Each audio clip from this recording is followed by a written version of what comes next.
Om Shanti, VCD number 3583, morning class dated 17/9/1968, clarified on 17/4/2021. प्रातः class चल रहा था 17/9/1968. The morning class dated 17/9/1968 was going on. मंगलवार को 9 फीस की मध्याह्न में बात चल रही थी याद की और पढ़ाई की. On Tuesday, the topic being discussed in the end of the middle part of the 9th page was of remembrance and knowledge.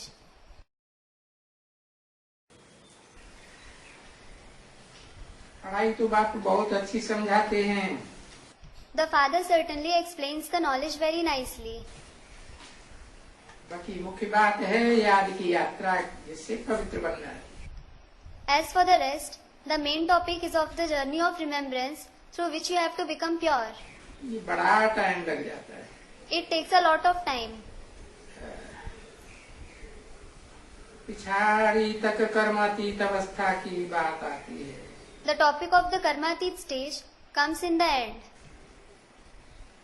फिर ये नंबरवार इतने इतने कितने देखो करोड़ों हो जाएंगे. Then look, their population will increase to millions number-wise.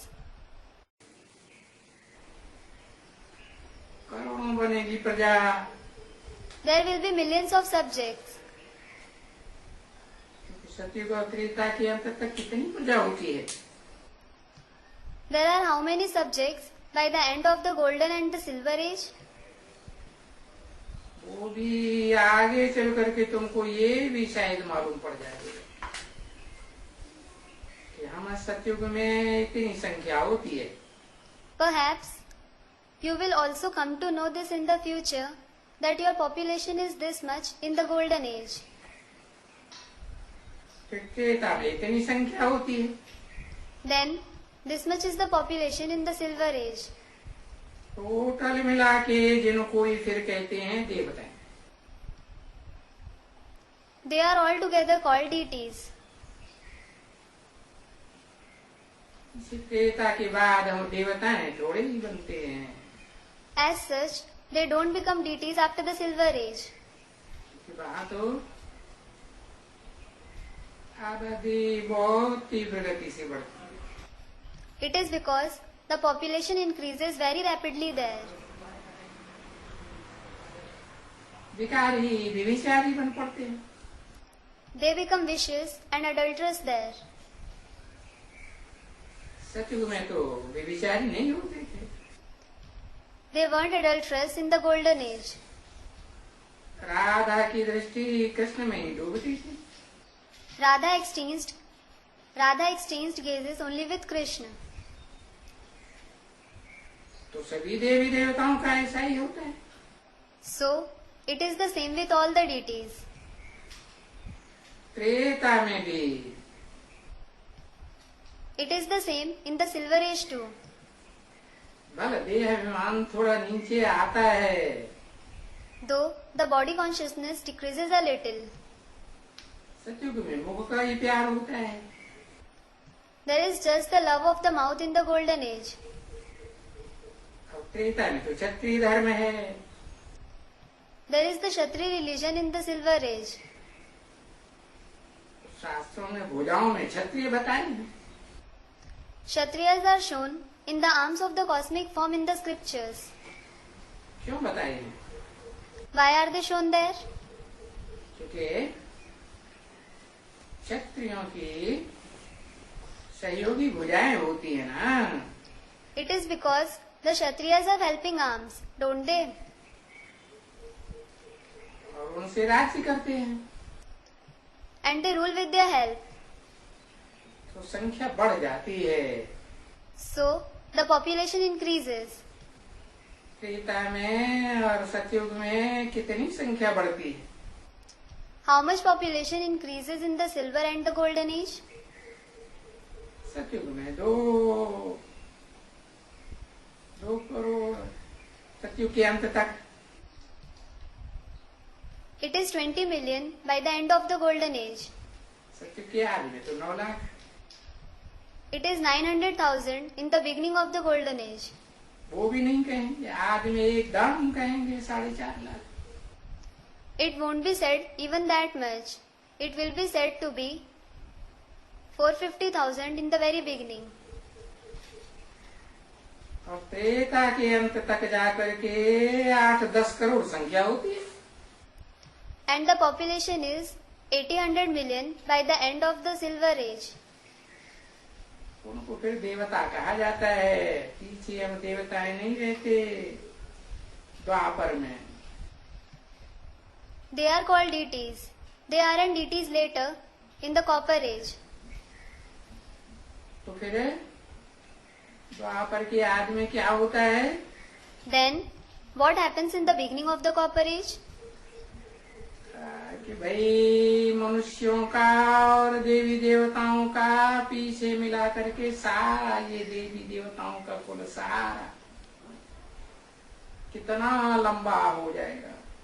Brother, the entire clan of the deities will become very big, including the human beings and deities in the end.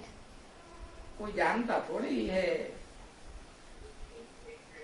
कि वहाँ कोई बादशाही हमारी वाली है।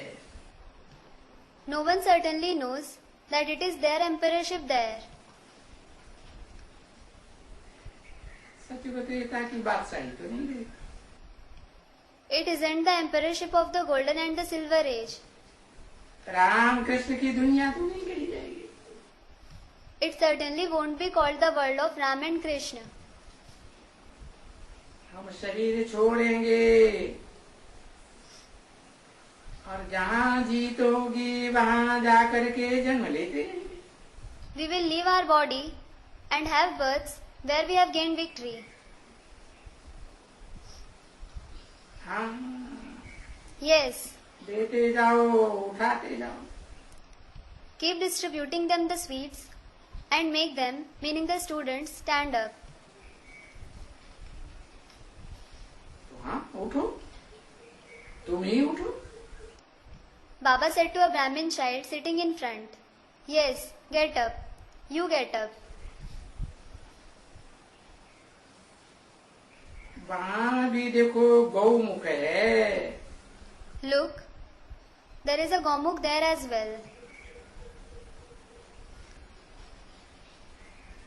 और वहाँ बैठो तो जिसमें माला डालते हैं ना, उनका भी नाम रखा हुआ है।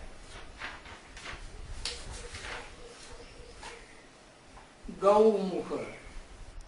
And if you sit there, that in which they put the rosary is also named Gomukh.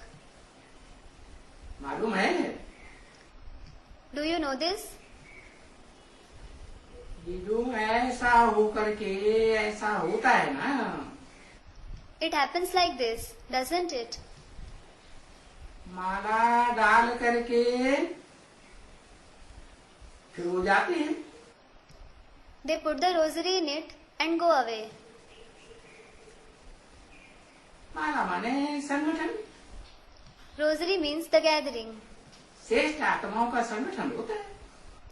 It is the gathering of the elevated souls. उनको फिर कहते हैं sweeter, sweetest. Then they are called sweet, sweeter and sweetest. तो नंबरवार पुरुषार्थ अनुसार हुए ना। So they are that number wise according to their purusharth, aren't they?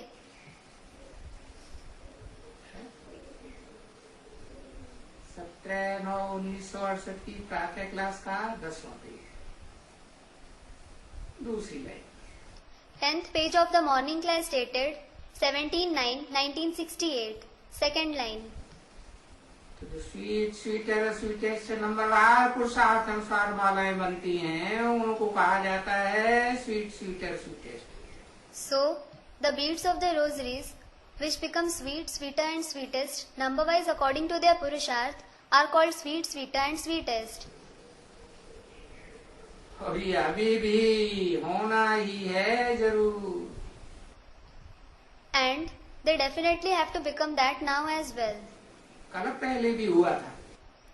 It had become a cycle ago as well. रूहानी बाप कहते हैं कि रूहानी बच्चों के प्रति दिलो व जान सिख व प्रेम से याद प्यार good morning. The spiritual father says, remembrance, love, and good morning from the heart and life, affection and love to the spiritual children. रूहानी बच्चों के प्रति रूहानी बाप की नमस्ते. Namaste of the spiritual father to the spiritual children. हाँ, lucky व सितारों के ऊपर बाप की नमस्ते. Yes, Namaste of the father to the lucky stars. Lucky कहा जाता है ना. They are called lucky, aren't they? माँ बाप को नहीं कहते हैं lucky. The mother and father aren't called lucky. सितारों को कहते हैं lucky. Stars are called lucky. तो ये भी तो परंपरा से कोई ने तो शुरुआत की है ना, कहा है ना. So, certainly, someone has started this tradition. He has called them this way. Isn't it? तो बाप ने आकर के कहा है तुम लकी सितारे हो. The father has come and said, you are lucky stars. Lucky बच्चे हो. You are lucky children. Lucky माना भाग्यशाली. Lucky means fortunate. तो कहेंगे कि तुम दोनों विश्व के मालिक बनते हो. So, he says, you become the masters of both the worlds. और सिर्फ विश्व के ही मालिक नहीं बनते हो.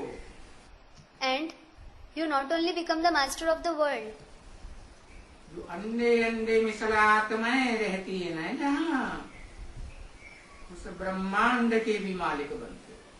you also become the masters of that supreme abode where the egg-like souls reside. मैं तो सिर्फ ब्रह्मांड का मालिक बनता हूँ, विश्व का मालिक तो बनता नहीं. I only become the master of the supreme abode. I certainly don't become the master of the world.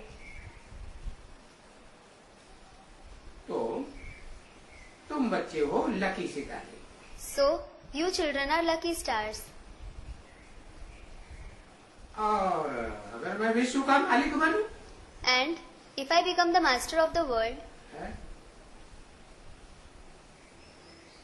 विश्व का मालिक नहीं बनता हूँ. I don't become the master of the world.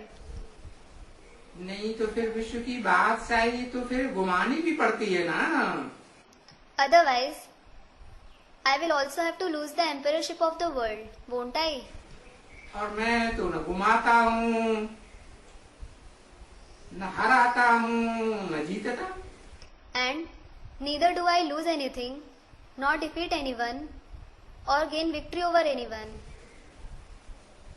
मैं तो ठहरा. In fact, I am. देखो मेरा पार्ट ड्रामा में कैसा अच्छा रखा हुआ है. Look how good my part is fixed in the drama. एक जरूर रहता है, और वो रहना जरूरी है जो फिर पतित दुनिया को पावन बना दे, दुखी दुनिया को सुखी बना दे. There is certainly one soul like this, and it is necessary for him to be there, so that he makes the impure world pure, the sorrowful world happy. तो वो भी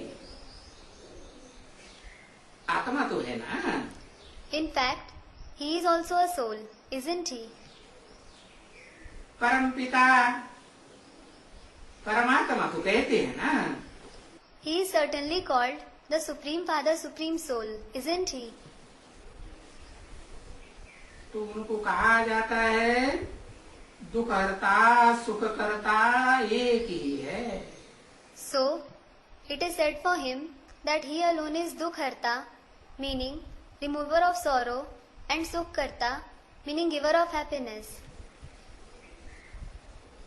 उसको दुख करता नहीं कहा जाता। He isn't called Dukkharta, meaning giver of sorrow. क्योंकि दुख करता तो रावण है। It is because it is Ravan who is Dukkharta. वो सिर्फ दुख हरता और सुख करता है। He is just Dukkharta and Sukkharta. और वो भी जरूर होना चाहिए एक, जो जन्म मरण के चक्र में ही नहीं आता।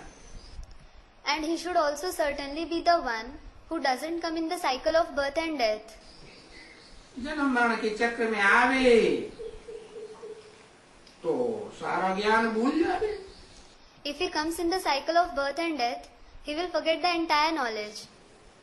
बच्चे जन्म मरण के चक्र में आते हो ना, You children come in the cycle of birth and death, don't you? तो सारा ज्ञान भूल जाते हो। So, you forget the entire knowledge. पूर्व जन्म का कोई ज्ञान रहता है? नहीं। Do you have any knowledge about the previous births? You don't. तो अभी एक को कहा जाता है जानदा है। So now, the one is called that. तो एक तो निराकार को ही कहा जाएगा। The incorporeal one alone will be called that. देहधारियों को तो नहीं कहा जाएगा जानदा। The bodily beings certainly won't be called that. तो देखो भूल भी कितनी है। So look, it is such a big mistake. तभी बाप को लिखना पड़ता है, सबको लिखते हैं। Only then does the father have to write this. He writes this to everyone. कोशिश कर करके ये जरूर दिखलाओ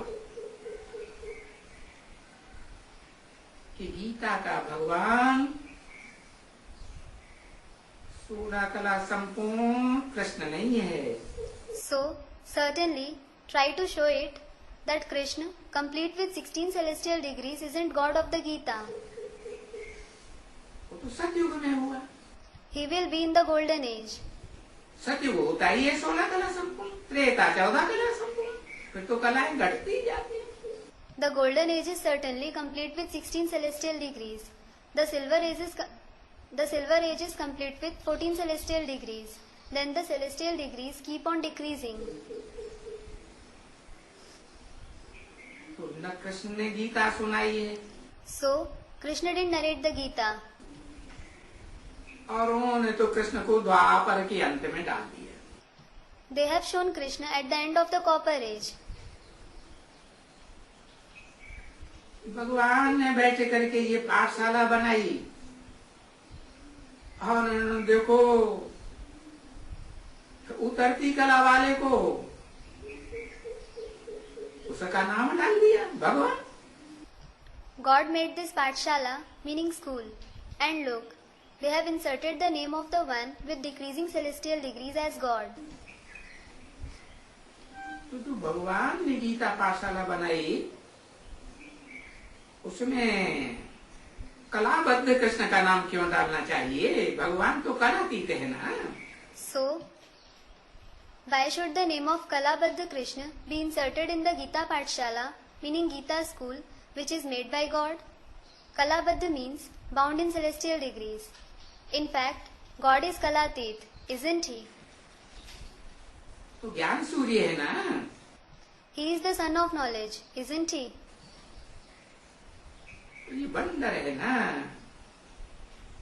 कि भगवान ने पाठशाला बनाई। So, this is a wonder that God has made a Pathshala, isn't it? और वो कृष्ण तो मनुष्य हो जाता है। And that Krishna is a human being. कहेंगे सुधरा हुआ मनुष्य है। It will be said that he is a reformed human being. कलाहीन से 16 कला संपूर्ण बना देवता है। He is a deity who has become complete with 16 celestial degrees from being Kalahin.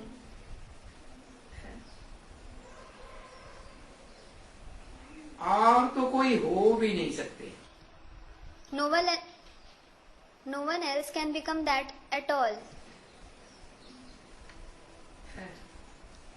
बाकी ये भी है कि कृष्ण गीता सुना ही नहीं सकते.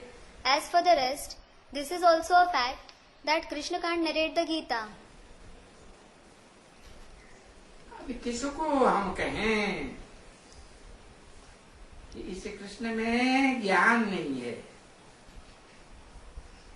जो 16 कला संपूर्ण है, कलाओं में बंधा हुआ है. Now, whom should we tell that this Krishna, who is complete with 16 celestial degrees and bound in celestial degrees, doesn't have knowledge? भगवान तो कलातीत होता है ना. In fact, God is Kalatit, isn't he? गाते भी हैं कलातीत कल्याण कल्पांतकारी. They also sing Kalatit Kalyan Kalpantkari. अब ऐसे उन्हें सुनाओ तो बिगड़ पड़ेंगे. Now, if you tell them this way, they will become angry. जवाब कुछ आएगा नहीं तो क्रोध में आ जाते. When they don't have any reply, they become angry. अरे ज्ञान का अर्थ भी नहीं समझते. Arey, they don't even understand the meaning of knowledge. ज्ञान माना ही जानकारी. Knowledge itself means information. जानकारी है तो ज्ञानी है. जानकारी. If someone has information, he is knowledgeable. और ये भी बात तुम बच्चे समझते हो बरोबर, जो ब्राह्मण बने हो. And you children who have become Brahmins understand this well. और ब्राह्मण भी कैसे? What kind of Brahmins? मुखवंशावली ब्राह्मण. The Mukhvanshavali Brahmins. उन ब्राह्मणों को मुखवंशावली थोड़े ही कहेंगे, है जो मुख से सुने हुए ज्ञान के ऊपर विश्वास नहीं करते हैं. Those Brahmins certainly won't be called Mukhvanshavali who don't have faith on the knowledge heard from the mouth. है गोद में विश्वास करते हैं.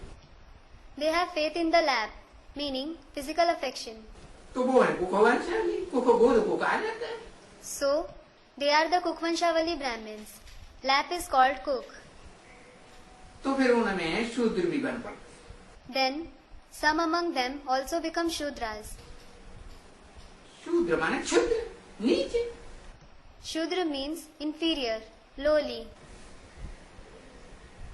तो ये वर्ण तो होते हैं ना. So, certainly there are such castes, aren't there? और ये ड्रामा प्लान अनुसार वर्ण भी इसीलिए तो रखे हुए हैं ना. And these castes are fixed for this very purpose according to the drama plan, aren't they? कि न तो ये शूद्रों को ज्ञान मिलता है, न वैश्यों को मिलता है, न क्षत्रियों को, न देवताओं को. Neither do the Shudras, nor do the Vaishyas, neither the Kshatriyas, nor the deities receive this knowledge. ये ज्ञान तो जो रचयिता और रचना का ज्ञान है और रचना के आदि मध्य अंत का ज्ञान है ना. This knowledge is the knowledge of the Creator and the creation, and the beginning, the middle, and the end of the creation, isn't it? न देवताओं को मिलता है रचयिता और रचना के आदि मध्य अंत का ज्ञान. The deities don't receive the knowledge of the beginning, the middle, and the end of the Creator and the creation. अरे जब देवताओं को है ही नहीं ज्ञान, तो परंपरा से कैसे चला आएगा? Arey, when the deities don't have the knowledge at all, how will it continue as a tradition? और देखो गीता में भी लिखा हुआ है. And look, it is also written in the Gita. कि मेरे को ना देवताएं जानते हैं, न ऋषि मुनि जानते हैं. Neither do the deities, nor do the sages and saints recognize me. तो ये दाढ़ी मूछ वाले मनुष्य कहाँ से जानेंगे भिखारी मनुष्य? Then, How will these vicious human beings with beard and mustache recognize me? तो बताते हैं कि जब विनाश हो गया तो फिर बाद में ये परंपरा कैसे शुरू होगी? He tells us that after the destruction takes place, how will this tradition begin later? विनाश होने के बाद तो फिर देवताओं में ज्ञान रहता ही नहीं। The deities certainly don't have knowledge after the destruction takes place. विनाश महाविनाश जिसे कहा जाता है, This destruction is called the Great Destruction. ये तो ऐसा बड़े से बड़ा दुनिया का एक्सीडेंट है जो सारा भूल जाता है। It is such biggest accident of the world that everyone forgets everything. किसी का बड़ा एक्सीडेंट हो जाता है ना, तो पहले की सारी स्मृति इस जन्म की भी भूल जाती है। If someone meets a major accident, he forgets all the past memories of this birth as well. वो तो छोटा मोटा एक्सीडेंट हुआ, Those are small accidents. एक जन्म की बात है। It is about one birth. ये तो जन्म जन्मांतर की बात, खेल खलास। This is about many births. The game is over. आ जाता है कल्पांत, चारों युगों का, 84 जन्मों का। It is certainly called the end of the cycle, the end of all the 4 ages, the end of the 84 births. तो देखो, विनाश होता है सारी दुनिया का तो ये ज्ञान प्राय रूप हो जाता है। So look, when the entire world is destroyed, this knowledge becomes partially extinct. प्राय रूप का मतलब ये है, बाकी ये चित्र बचते हैं। The very meaning of becoming partially extinct is that only these pictures are left. प्राय माना ही, बाकी ये देखो चित्र रहे हैं ना। Look, partially itself means that these pictures are left, isn't it? द्वापर के आदि में भी कोई शास्त्र थोड़े ही बने थे। No scriptures were made in the beginning of the Copper Age too. चित्र ही बनते थे। Only pictures were made. तो वो जो चित्र दिखाते हैं वो कहाँ है, वो स्वर्ग की सजावट? So, where is that splendor of heaven which is shown in the pictures? इसको पैराडाइज भी कहते हैं, क्रिश्चियन लोग, मुसलमान लोग जन्नत भी कहते हैं। कितना याद करते हैं। The Christians call it paradise. The Muslims call it Jannat. How much they remember it. तो फिर स्वर्ग तो होता ही है ना। So, heaven does exist, doesn't it? तो जैसे कि कल्प कल्प स्वर्ग बनते जाते हैं, It is as if heaven is established every cycle. ऐसे तुम्हारा तो स्वर्ग है वो बन ही जाएगा। As such, your heaven will definitely be established. इस बात में मूझने की दरकार नहीं है। There is nothing to become confused in it.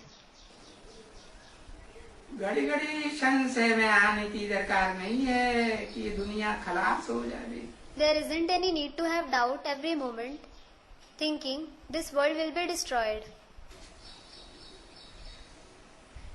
अरे जैसे बनता है कल्प कल्प तैसे बनते जाएंगे और बनाएंगे।